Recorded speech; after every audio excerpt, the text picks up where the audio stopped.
Bharatiya Janata party के युवा मोर्चा के अध्यक्ष हिमांशु शर्मा हमारे साथ है। सर, आज आप जोधपुर आए हैं, तो क्या कारण रहा है, क्या?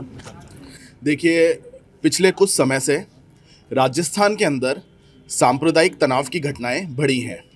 भारतीय जनता युवा मोर्चा का प्रयास है कि स्थिति सामान्य होनी चाहिए, किसी भी प्रकार से लोगों में डर नहीं होना चाहिए। जब करौली में इस प्रकार की स्थिति हुई तो भारतीय जनता युवा मोर्चा के कार्यकर्ताओं ने एक न्याय यात्रा निकाली और हम लोग करौली गए। आज जोधपुर के अंदर जोधपुर में जिस तरीके की हिंदू मुस्लिम का तनाव हुआ, दंगे हुए, उसमें स्थिति सामान्य करने के लिए और जो कार्यकर्ता चोटिल हुए हैं, जो इन दंगों के विक्टिम हैं, उनसे मिलने के लिए मैं जोधपुर आया हूं। और हमारा प्रयास है कि उन सभी से हम मिलेंगे और उन सभी को हम संदेश देना चाहते हैं कि उनके साथ पूरा हिंदू समाज है, पूरा प्रदेश है, पूरा देश उनके साथ खड़ा हुआ है। नहीं, जिस तरह से कांग्रेस लगातार कहती आ रही है कि आरएसएस और बीजेपी दंगे करवा रही है, क्या है चुनावी मोड में? देखिए, राजस्थान के अंदर आप पिछले कुछ समय से जो घटनाएं हुई हैं उनकी श्रृंखला को देखिए। आप जब उनको श्रृंखलाबद्ध तरीके से पढ़ने का प्रयास करेंगे तो आपको पता चलेगा कि ये सरकार के द्वारा सुनियोजित प्रयास के माध्यम से इस प्रकार के दंगे करवाए जा रहे हैं। करौली में भी इसी प्रकार की घटना हुई थी और जब करौली में घटना हुई थी, पुलिस को 2 दिन पहले सूचना थी कि हाँ, इस तरीके की घटना हो सकती है। पुलिस ने वहाँ पे रोकथाम करने का प्रयास क्यों नहीं किया?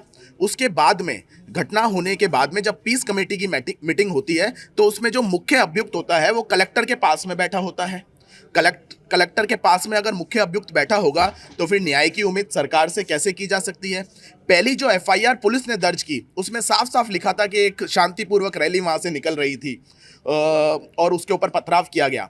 पर बाद में सक्सेसिव एफआईआर जो हैं, एक के बाद एफआईआर जो हैं, वो पुलिस के द्वारा दर्ज की जाती है। मुझे लगता है कि राजस्थान पुलिस को इस बात की जानकारी नहीं है कि subsequent FIRs are not permissible. एक एफआईआर दर्ज हो गई, उसके ऊपर पुलिस को अनुसंधान करना चाहिए था। वैसी ही परिस्थिति जोधपुर के अंदर भी है।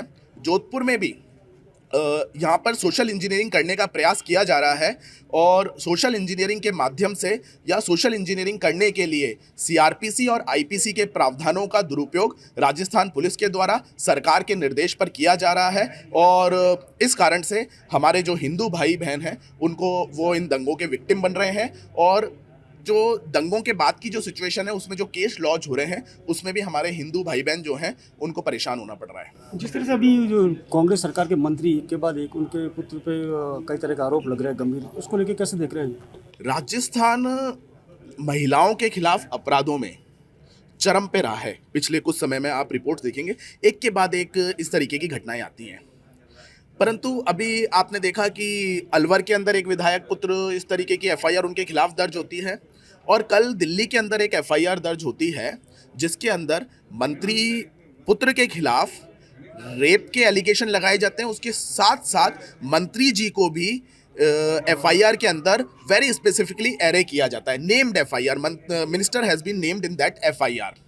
भारतीय जनता युवा मोर्चा के कार्यकर्ता मंत्री जी से इस्तीफे की मांग करते हैं और हमारी मांग है कि इन दोनों की गिरफ्तारी भी होनी चाहिए।